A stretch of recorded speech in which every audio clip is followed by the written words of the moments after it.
Hey guys, one of the great things about DailyVee is that D-Rock's around a whole lot, and some things are obviously gonna be for the show, but sometimes things come along that can stand alone, and what you're about to watch is something that I know will bring value to so many of you. It's a long clip, but it's advice that 65% of my audience really needs, and I hope you enjoy it. How old are you? 32. Perfect. You're at the point now where, why don't you just take 3 years and just do and see what that tastes like? Because I think one of the things that really works for me is I'm not worried about the micro, but I think about the macro. Oh, I just walked in and saw it. This helps me a lot. Like, what am I doing with you right now? There's a lot more to do with showing up to the funeral than it has to do with the bank account. And you know what's funny is if you actually live your life like the funeral, you end up making stuff for the bank account by accident. You end up meeting somebody who, you know? Like, it's so crazy when I think about like how I invested in Twitter and made all that money. It was more about my funeral, like doing the right thing by a bunch of people, which, you know, led to going to South by Southwest, which led to me meeting the Twitter guys, which meant, you know, like it's just. Yeah, like following your passion, following your list. Yeah, I mean, you just gotta really think about like how, like, I'll tell you, like, even in 4 seconds, maybe some of the context Robert gave me, maybe I'm making some assumptions, but when you're thoughtful, like, I think one of the things that people struggle with is actually being very real with themselves. What do you mean? The difference between being, you know, the difference between understanding who you are versus who you wish you were. And I think that's something that I'm always very fascinated by when I have a meeting like this. Like, what kind of read do you have on yourself? And how, like, you know, I think I would struggle a lot if I didn't really genuinely know who I was. And then once you know who you are, you get more comfortable with what you're up to. So like if I asked you right now, and I think it ebbs and flows when you're 28, when you're 32, when you're 57, like if I asked you right this second, like, what do you want to happen, and like, what would you say? What do I want to happen with like my creative projects, or just with life, or what way? Sure. All of it, all of it. What do I want to happen? I want to have a life where I'm able to create with fun, create with the team. I want to put out content that affects people's lives for the better, in terms of helping them feel good or better about themselves and their relationships, and cultivating relationships that are meaningful. I want to like travel with my man and like have property, international property, and like travel for fun and also for play, and also a little bit of time for work, but controlling and maneuvering life with ease, and also impacting people for the better in the process. You know, that's cool. What are you hoping, as you're like rolling up to this office, what are you hoping for? You know what? For real, by the way. Yeah, for real. I mean, there are like, you know shit that I do not know. So I honestly just want to pick your brain about a couple of key things. And I really, like, ideally, like, what I was hoping and what I expect is like to get in a place where like I know you and I could hit me up. Have a meeting. Yeah, start the process of building a relationship. Right. Okay. Yeah. Let's start with this. If you want to, like, listening to what you said, the first thing I will tell you, the best thing I think the first best thing I can tell you is don't front.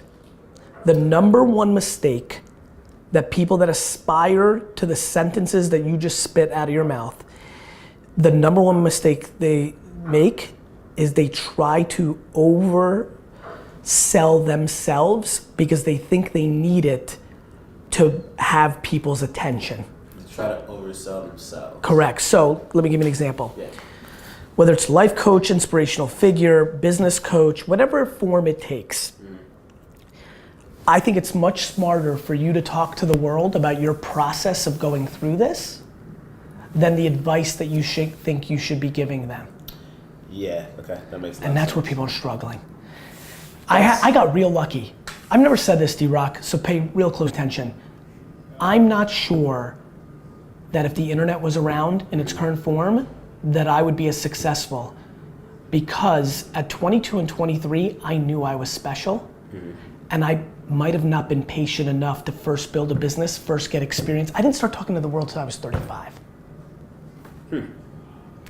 And I love to say to you, be patient, to you to be patient. I'm not sure if I would have been. I'd like to think I would have been, but the freedom of putting, like, I love to hear myself talk. like, Okay. you know, and I think anybody that is, like, think about, so do you, and so do so many of you, like, that's what it is. And it's nice, there's nothing wrong with that, it sounds bad. It's funny, a lot of what I deal with now is being okay with not being politically correct. Work-life balance, cursing, whatever, meritocracy. You know, I don't know if you've seen this. Did you see that I was on The Breakfast Club? Mm-hmm. So I don't know if you watched that interview or some of the content that I've been building on. I'm on a hot no excuses kick. I have a lot of female entrepreneurs. I have a lot of fans that are African Americans. I spent a lot of time in that community in my college years. I just think I'm giving the best advice to women and minorities in business today, which is tough. And it's crazy, like, you have to understand, in my body right now, it doesn't feel great. It feels a lot better going somewhere else. The problem is, it's the truth. Like, the market just doesn't care. And what's cool is when you actually say, then you start betting on your strengths. Do you know I was a businessman in a world where going to smart colleges was the only thing that mattered for businessmen? You were only a good businessman if you went to Harvard Business School. And then I reversed it. Like I'm a DNF student. Like I curse, I don't dress the part. I do me, and then you know what happened? The world came to me. And so I would tell you that the best thing that you're gonna walk out of here with is something that took me a long time to really realize, is if you wanna pull this off and you want people listening to you, there's only one thing, the truth. Just more of your authentic voice. And everybody says that cliche term, it's unbelievable how much that's the reason I'm winning. And I think it's easier when you have a level of success, and it's harder when you're climbing up the ladder. But I think that there's a lot of people who, if they talked about the journey of the climb, could win. I think it's the best piece of advice I can give right now to a bunch of 20 to 30-year-olds that feel that they should be talking to the world and bringing value. Talk about your journey of trying to find that voice and synthesize it properly versus, go find, because the problem is a 30, 40, 50-year-old listening to your 1-minute rant video on Instagram, even if it's powerful, there's a level of cynicism of like, well, what do you know? Yeah. And I think that that's fair. And look, you could just be a whiz kid about the world, and that exists, but I do think there's a smarter way to context it. It's like starting the sentence of you should versus, it's funny, right now I can say you should because I built so much. Yeah. But if I was at 20, it needed to be like, my intuition says, and that changes everything. Or when I look at, or when I met with Gary today, the takeaway I got was, got it? Yeah. What your perspective is on cultivating relationships with people who not only believe in your ideas, but can actually help fund or will point you to funds. Because right now, all of my friends are broken. I can't borrow from your negative bank account. So like, how do you get into a position where you are around people who are influencers or who also will donate or whatever the case may be? The market will give you money. The market will give you money, whether it's Kickstarter. I'll give you money. You just have to give somebody what you want it against. So the biggest problem right now is finding money is not the problem. Really, it's not. I'll explain. That's definitely my problem right now. Well, let me explain. It's not. It's how you're looking at the world. Okay. There's things like AngelList and Kickstarter. Do you know how much harder it was for your mother to get money? Oh, yeah. Do you know how hard somebody would slap you? Do you know that the 1973 version of you, if he was sitting here, would punch you in the mouth? Because money is the last thing you have to worry about. AngelList, Kickstarter, the world can give it to you. You start a Kickstarter. Can. You know why most of them fail? Because most stuff isn't good. You can go to AngelList and hit up all the angel investors. The real question is, before you go there, is I think most people say, everybody says to me, Gary, I can't find money. And then I go, cool, I'll give you money. What do you got? And then they don't know. So tell me, what am I buying? Your brand? What, in perpetuity?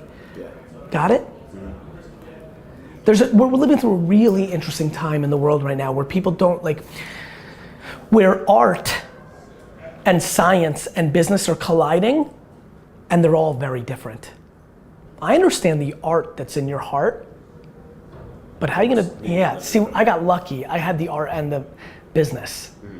But like, okay, what am I buying? There's no buying, look, buying into Gary Vaynerchuk would have been a really good idea for a lot of people, but it wasn't for sale, and I didn't even know how to sell that. Like, what do you sell? Like, what are you gonna make 20% of my speaking fees, or my book deal, or my TV deal? Just like, right? I guess you can do that. I actually do think that plays out over time, but if I said to you, cool, I got money for you, what are you selling me?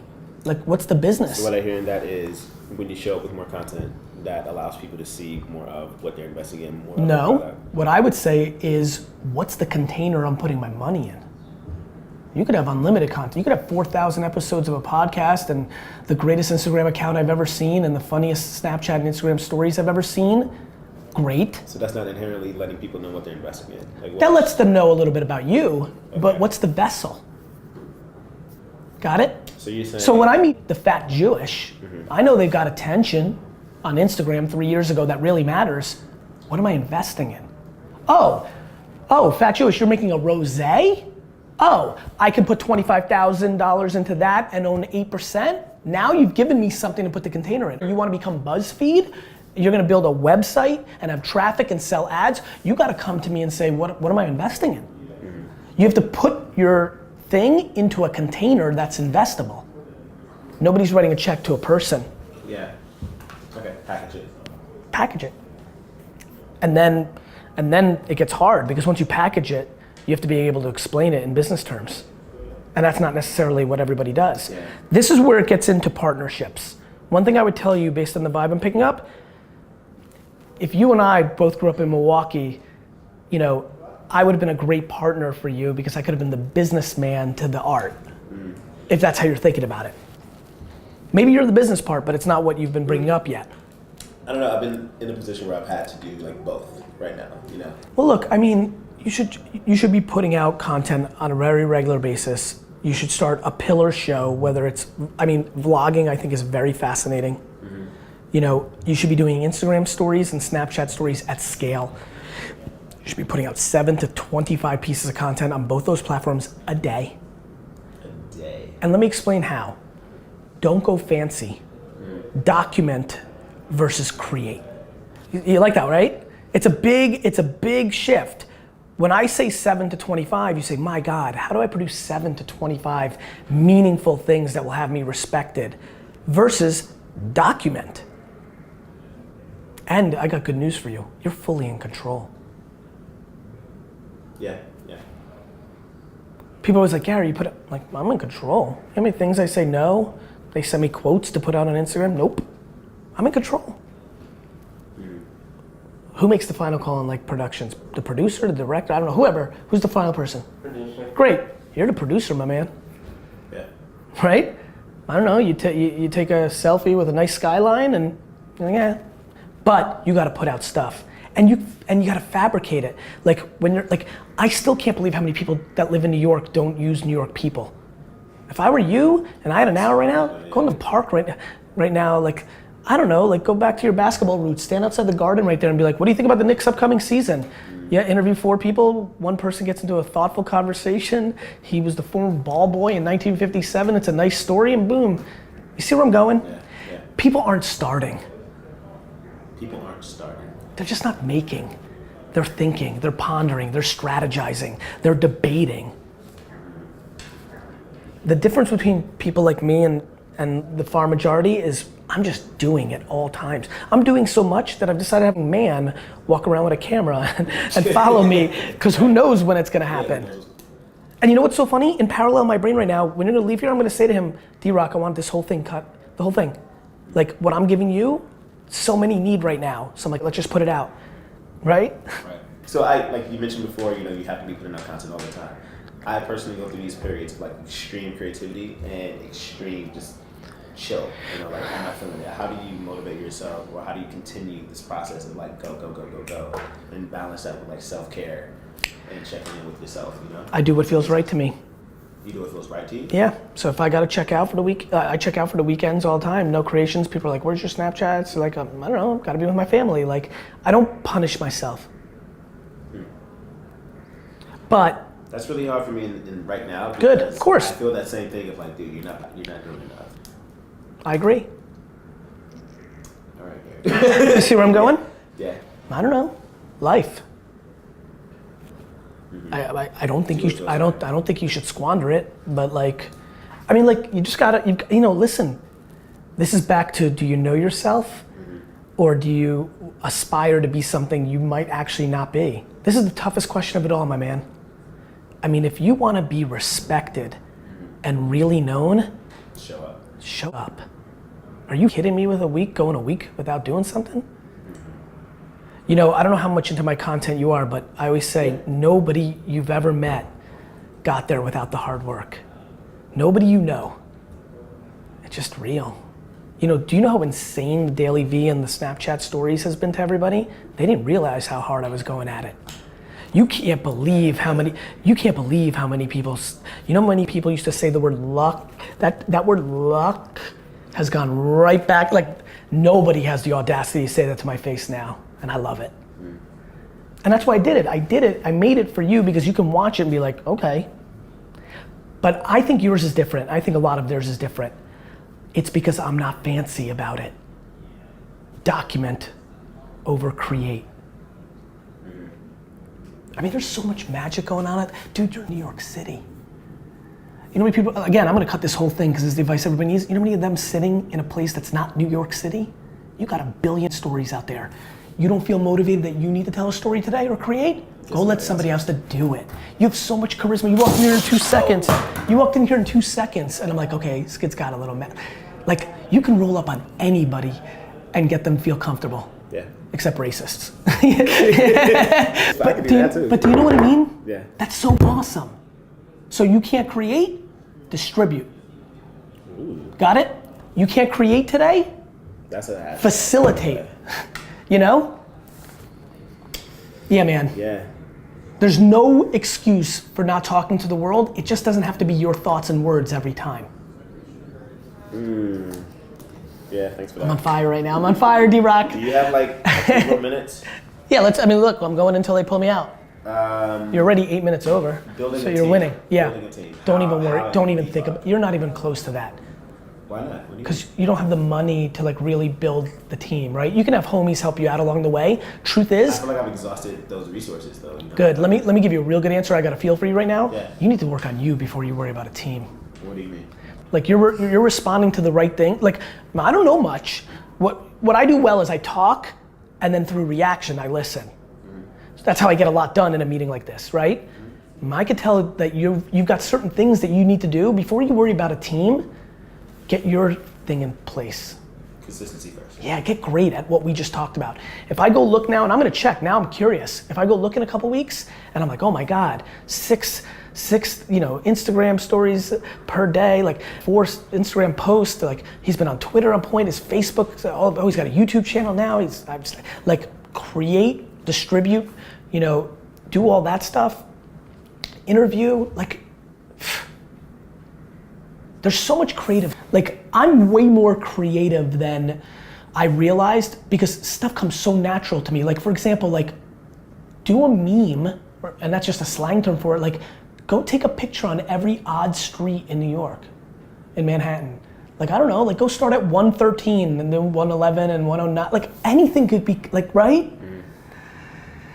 Like, call it Odd Corner and just literally do an interview every day on Instagram for a minute, starting at 113th all the way down. That's cool, right? Yeah. Like, Odd Corner, hashtag Odd Corner, it's your show. 113th, the next week 111th, and literally you stand there until somebody walks by and you interview that person, and that's the show. I think what I'm good at is building a pillar up top that creates content below. GaryVee, Ask GaryVee show, right? And then all flows from there. Where did this quote come from? I don't know. Like somewhere along the way, that's what's powerful. And I think you need to, I think one thing that people struggle with is it needs to come from them, and it needs to come from the structure down instead of, got it? And that's why you wake up and you're like, I'm not feeling, like, you know how hard it is to manifest that kind of original creative thing from the bottom? Yes. But if you literally lived your life under think of yourself as like CNN or MSNBC. Monday is Odd Corner, that's it. Like if you whiteboarded now on like mini shows that you could do, Monday's Odd Corner, Tuesday's like subway shots, Wednesday's like suburbs. You're just literally going out. Like, you know, and all of a sudden suburbs clicks and all of a sudden Toyota's hitting you up and saying, hey, we'll pay you and you'll drive a Toyota to Jersey, to Long Island. You see where I'm going? But you gotta put yourself in that position. But what you then are able to do is you don't have to think. You know why podcasts have worked for a lot of people? Because they interview people. Yeah. So they don't have to do the work. Generate the content inherently. That's right. That's why when everybody's like, oh, I love this podcast, oh, GaryVee, and I'm like, you don't get it. They're just interviewing people. I'm creating original from the get. My version of that was, what's a better version of that? Oh, answer people's questions. Yeah. Also scalable, but brings value to those individuals and the entire community. So, got it? Got it. Good, man. Give me an update in 30 days. Send me an email. I'm dead serious. Yep. This is, you know, you came in here and said, I'd like to start the process of a relationship. Ideas are execution's the game, right? Yeah. Email me in 30 days. Either you're gonna email me in 30 days and say, look what I did, or what you're gonna do is not email me. Thanks, man. You got it, brother. Appreciate you. Take care. For those that have gone through this video, I would really love a detailed comment on the #1 takeaway from this video. There's something here that I really want to continue to expand on that I think is going to really bring value and help people that are in a rut really win. So please, in-depth comment on the one thing that you really took away from this video.